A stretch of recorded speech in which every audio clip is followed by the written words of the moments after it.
Hi guys, Logan here, welcome back. We've reached the final week of our month of debates in the media.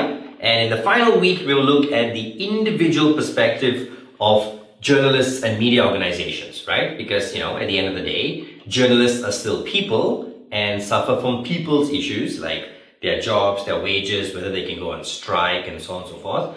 But they're also a little special because they serve a societal role and are given greater rights, right? The right to report things to other people. And those rights come with responsibilities because they have huge amounts of power. So how do they balance these things? So in today's video, we're going to look at the third topic, I think, that is that journalists should reveal their sources when in the interest of national security. Okay, so I hope you've thought about this a little bit before you listen to this discussion, because that's always a better way to proceed. Now I'm going to discuss the issue a little bit, give you some pros and cons.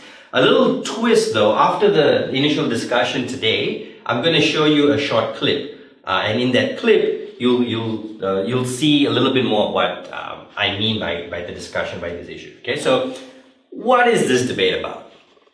This debate is about society, like so many other debates that we do. Now, both journalists and the government claim, or will not really claim, but want to protect society.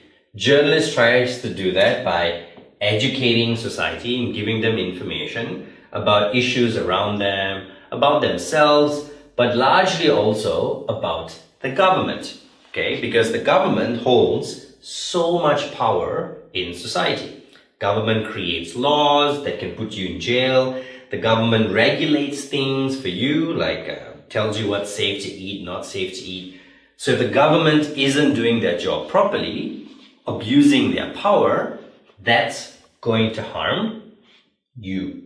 Okay, so you depend on the journalists to review the government. Without the journalists, you're a little bit screwed, right? So this is consistent with our theme around the media. But how far can journalists go in protecting you, right? What are the things that they can do or they cannot do? Because the government also claims to do the same thing. The government wants to protect you from outside forces like evil people, from other dangerous people in society. And in order to do that, the government needs to act quickly. The government also needs full information. Okay. Now, this debate about protecting the source is about this larger issue, but also about the source. Okay. Source, not sauce. That's a different kind of secret that people need to protect, but the source. So journalists rely on sources to give information. Now, sometimes the government wants to know who this source is, because the source could be doing something that the source isn't supposed to do. Saying source is like a lot. So let's say, let's give this guy a name, Tom, right? So Tom could be the person maybe Tom is part of a criminal gang and Tom is giving information to the journalist is publishing. Or Tom could work in the government, right? Tom could be giving information to the journalist about the government and then the journalists publish it. So in that would make Tom, if Tom is in the government, that makes Tom a whistleblower. Right? Someone who blows the whistle. So you blow the whistle on something, meaning like you are calling that game to an end. You're calling people's attention to it. And some countries have laws that protect people against being punished for whistleblowing. Because if you don't do that, then there's no incentive for Tom to share information. Because Tom knows that if Tom shares this information, the government's going to punish Tom. Right? The government, a corporation, anybody. Someone within some kind of organization from sharing that information. Okay, so most of the time, when there is this source, this secret source, who's going to the journalists instead of going to the government, that means that the source is afraid of the government for some reason or another, right? Either the source has done something illegal, so the government's going to capture them, or the source works for the government. So we've seen a couple of high-profile cases. Bradley Manning was someone who worked in the US military, and then he exposed things that happened in the military, and because he broke military law, he was arrested. We've also had the famous case of Edward Snowden, right, who's also kind of sourced, and the US government is trying to chase him now because he also broke the law, right? So this debate is about this kind of balance. These sources have broken the law, right, in most situations. Now, sometimes the law is not fair, you can say, and sometimes the principle of the law can be more important, and that's an important issue to discuss in this debate. But there can also be situations where they could be releasing information that could be dangerous. So if I work in the military and I'm publishing something about, the US forces maybe going into somewhere where they shouldn't be going, I'm kind of sharing military secrets, which could harm people in the military. But you won't, if I don't share that, you don't know what's going on in the military, right? So it's a tricky little balance. So when the government says that we want to protect people, and the context of today's debate is national security, then should they be able to access that source? Accessing the source means if the source knows that the journalist will give you up, then the source is not going to share the information with the journalist. So we get this tricky little catch-22. What's the best way to get this information out to the public in order to maintain the public's interest? Because without the source, you're not going to get this information. But at the same time, this information could be endangering the public in the long run because this person's breaking some laws, or that information could be very sensitive, could be very dangerous, right? So how does the government protect the interests of the society without identifying that source? It's a tricky balance, but that's what makes it a really interesting debate. Now, I'm going to share this clip with you now. Watch the clip. The clip is a journalist interviewing another journalist, like probably friends, and this other journalist was charged with sharing information. Now, they're talking about a current issue, an issue that happened in America last year, and whether or not that other journalist should be forced to reveal her source. Right? So there are journalists talking about journalists, but don't worry too much about the exact issue of the case, or why she's being charged or something. But listen to the questions that they ask each other, and from there you're going to pick up some arguments, okay? And we're going to flesh out these arguments when I come back. So enjoy the clip, and don't go away, don't go too far away. See you soon. You were working at Time Magazine, just to remind people. And you refused to give up your source, Karl Rove, after he led you to believe that she was a covert agent for the CIA. Mm-hmm. You, like Jana Winter, were just doing your job. Where is the public outrage about this type of thing? Does the public not understand or see us as a check on people in power? Well, I think, as you know, Jake, the media is not always the most popular institution in America, and I think, people worry about other things other than whether reporters are getting along with their work. But the problem is that if people are going to find out stuff, they're going to know what their politicians are doing, what their other institutions are doing. A lot of that depends on journalists using confidential sources. If they can't protect those sources, they can't do their job. And I understand that there are some exceptions. For instance, you wouldn't want a reporter reporting recklessly, the nuclear codes or something. Exactly. could harm national security. But that wasn't the case with you, and it's not the case with this woman, Jana Winter. She had a legitimate scoop. Yeah, no, it sure wasn't. I mean, what she was violating was not some, troop movements in the night or things that would risk the lives of people. She was trying to expose how those people in Aurora got killed. And she violated a gag order. And, unless she ponies up her source, so she does face the possibility of jail, as I did. Now, I spoke to a friend of hers. The friend says that she is ready to go to jail if need be, does not want to, but will not give up her sources.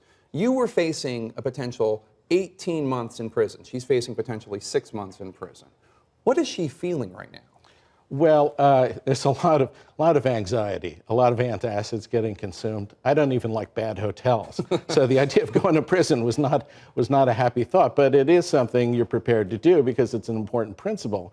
You realize that if you give up your source, it's going to make other potential whistleblowers stay mum. So she's, I'm sure, going through a lot of anxiety, and hopefully at the last minute there will be a way to sort of deal with this with honor for all sides, because it is a crazy situation. And then lastly, just what's at stake here? What do people need to understand?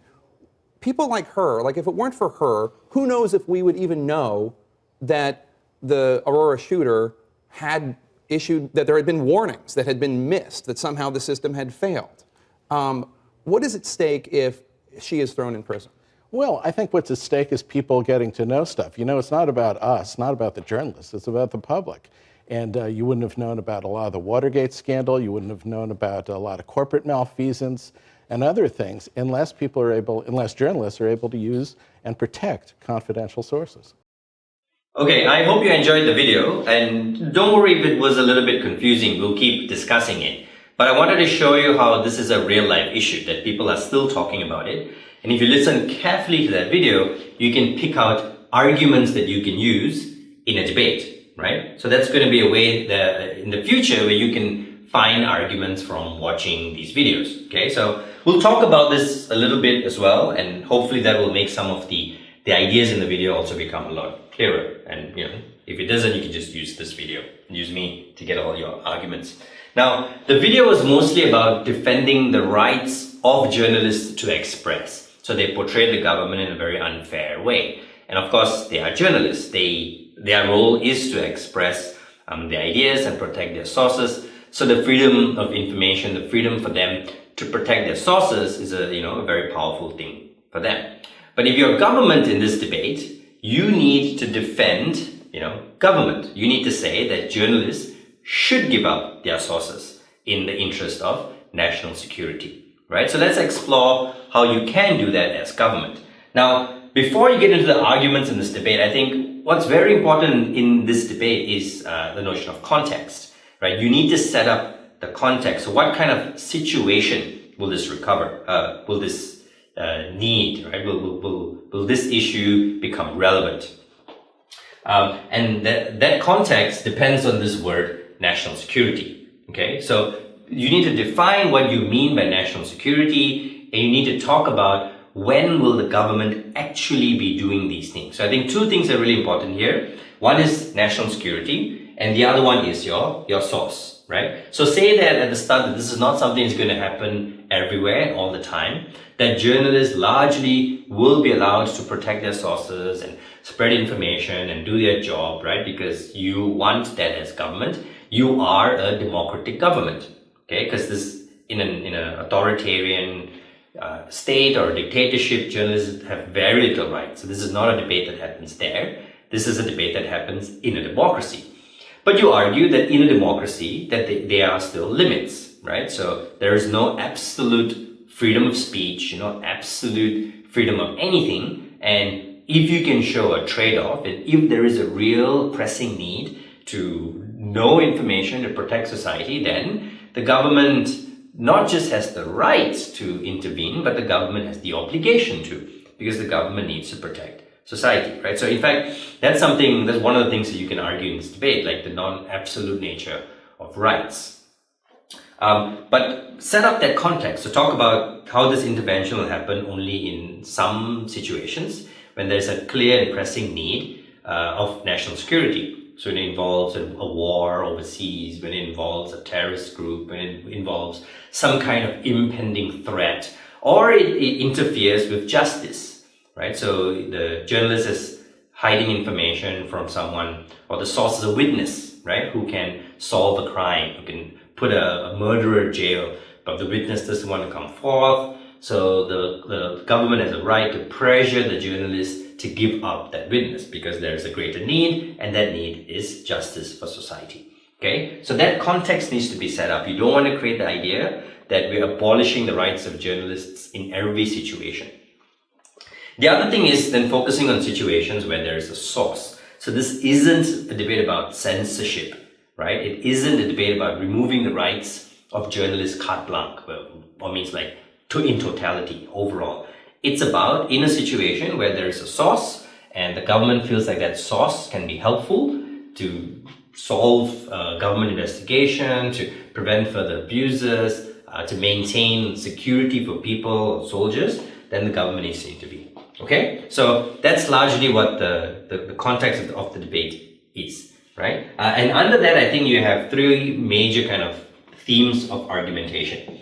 The first one is national security. So developing why under national security context, things can change. where the balance of rights will shift, right? So if a country is at war, the government has the right to call, troops to make you serve, to initiate a draft, right? So if you live in Korea and you're a male, then I'm sorry for you, man. You will have to go and serve in the military if you need to.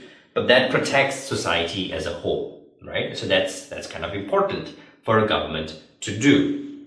So if there is a situation of national security, then the government should and must act, right? So develop that notion of government security, show why that's really important, show why the government is unique in this position to do this, okay? That the government needs to act, otherwise the people are going to suffer, and the government needs to act quickly, and the government needs any and every resource at hand, right? But you can also then develop how there is a type of check and balance, because this is a great power, but this power will not be abused. Why? Well, we're talking about democracies, we're talking about elections, so the government does not want to become an authoritarian government. Now that has to be maintained, because if the government becomes authoritarian, then the whole debate just, falls. All journalists will lose all kinds of rights. But the government will balance their power, right? Because they know that they will be standing for election in a few years. They know people are watching them, primarily because the media exists. The media still functions. So even in the situations where the journalist is, arrested, or subpoenaed, and pressured to give up his or her source, the media still report on that. The media is telling people, oh, look, the government is being evil. The government is doing all of these things, right? And the government is will have to defend themselves against it. So there is a great amount of check and balance. You argue that the government will not do this unless the government absolutely needs to do it, right? And if they don't do it, that leads to a problem, right? So in the situation of like Bradley Manning or Edward Snowden, they reported bad things about the government, and the government seems vengeful and evil in trying to clamp them down, because all they're doing is reporting the truth. The government's argument in that situation is, yes, that's true. We have internal procedures to solve those problems. They didn't follow those internal procedures. Now, if we don't, punish them, if we don't find out where the leaks are from, then our whole military, our whole system is going to get weaker, which is a legitimate argument, right? So from the perspective of the military, the perspective of like law enforcement, they need to plug internal leaks. Yes, they need to improve and do their job better, but they need to do it in a way which they can guarantee safety for all of society, right? So in this argument, you talk about how there are other ways to ensure the system can improve. We don't need, these sources can't be overprotected, but the government's not going to always abuse this incredible power. The last thing you can talk about, speaking of abuse, is how this freedom of journalists can be abused. We need to know the source sometimes to verify the truth of the information. And if you don't know that truth of the information, then you just have to trust the journalist. And that can be problematic, right? So there is always a kind of balance of rights and power. Journalists don't have absolute rights. And in a situation where the government can show that it infringes national security, or national security is at risk, the journalists must give up their rights. Okay, so that's the government case. The government case depends on the context. Okay, so from the start, talk about this person who is my image, society you're trying to protect. Okay, and why that society needs to be protected because of the national security, but also your source. The source is wearing a fedora, kind of. Why we need to know who that source is. The source is really important to solve a crucial problem. And if we don't know the source, then things are going to fail, right? That's basically the government sort of line, and I will talk about the opposition line in a bit. Okay, so let's look at the opposition case now, right? Now, the opposition arguments and the direction are not so different from the government one. The opposition also depends on talking about the context.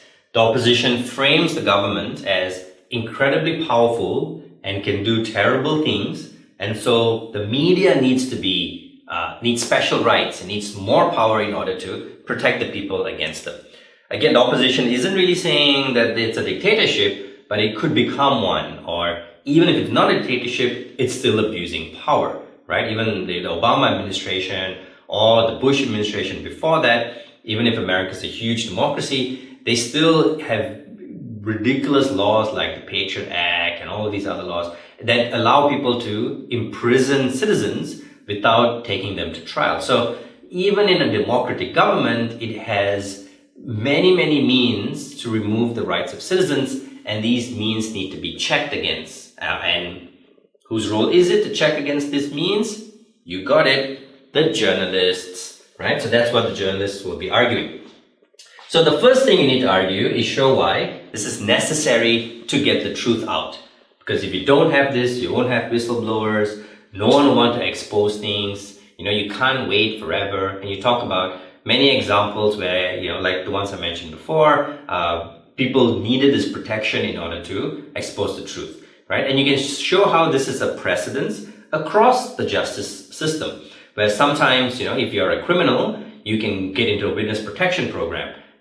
Even if you've done bad things, the government will protect you because that's the only way to get information to punish other people, right? So there is a precedence in society of protecting people who may be breaking the law because there is a bigger picture, and that bigger picture is getting the truth out, right? So you need to do this in order to get the truth, and if you don't do this, then journalism will fail, media will fall, and you develop why media is really important and how that can be a powerful thing, okay? Then you also have the check and balance and the abuse arguments. Now, it depends whichever one you want to do first, because I think this situation is going to be really powerful to leverage the idea that abuse can happen. And not abuse of the journalists, these two things will switch compared to the government case, but abuse of the government. Now, we talked about how the government is really important, and during times of national emergency, the government just uses that as an excuse to do anything and everything, right? Oh, it's national security, I can't tell you this information. National security, you can't travel. National security, I need to raise taxes. National security, I need more power. National security all the time, but what is the limit of doing that, right? So they say, without this law, the government's going to abuse their power. Now, because you are stopping the people within the government, within corporations, within that circle of power from exposing the truth. If we tell them that you can do it, then they will go out and share the truth. So this sounds a bit like this argument, why it's necessary, but you show how governments use national security to abuse it, right? So you kind of flip this a little bit and talk about the harms of not allowing this to happen, right? So necessary for truth talks about the context and why the sources need this protection. The abuse argument shows how governments abuse their power, how there's a tendency to abuse, and how national security is used often to hide things or as a big convenient motivation, a big convenient excuse to remove more rights, right? Create this threat and this fear. And sometimes this threat isn't really even that real. Governments play it up so that they can get more power. Okay, so this is a powerful argument. You need to do this in order to take down the value of the national security idea that's developed on the other side in Gov. Okay, finally, you can talk about check and balance. Talk about how journalists are not likely to abuse these rights. The government is more likely to abuse it than journalists, okay? Because journalists depend on credibility. If a journalist is saying crazy things and if a journalist can't prove what they're saying, people won't respect that journalist, people won't buy the newspaper. There's also an internal check and balance. So it's not like I can say whatever I want, right? It's usually not just like a blog or a Facebook page, but it's I have editors, I have colleagues, I've got to work up the ranks, I've got to prove it to someone that this is a legitimate source. So often, even if many other people don't know the source, the journalist knows the source, and other people working with the journalist, even if they don't directly know the source, can verify that the source exists. Have some kind of proof around the identity of that source. And so can say like, yes, I know this person is real, but I don't know who or where exactly this person is, right? So there are internal checks and balances and more powerful ones that ensure that the journalist isn't going to abuse this power. And those same sort of checks and balances don't exist on the other side, on the government side. Okay, so that's largely the the opposition's case. A lot of back and forth is going to happen. Let me get a red marker here. A big area of clash will be on, whether it's necessary for truth and versus what's necessary for national security, NatSec, okay, national security. So that's going to be a big clash. The other team will say that we absolutely need this. There can be other ways to get information. This is going to harm the nation. It's going to harm society. On opposition, you say, no, it protects society. So does it harm or does it protect society, right? That's going to be a huge area of clash. And then the second thing will be on this, okay? Who's more likely to abuse their power? Is the government more likely to abuse power or are journalists more likely to abuse their power? And are there sufficient checks and balances within the system? Sufficient alternatives, sufficient oversight, sufficient debate, sufficient things to make sure that the harm doesn't become too great. Okay, so that in summary, ladies and gentlemen, boys and girls, is the debate about around this issue. It's something that's really, really important that journalists struggle with and that governments and society struggle with. So have fun debating these debates and watching other videos that we're going to make and that other people are going to make. See you soon.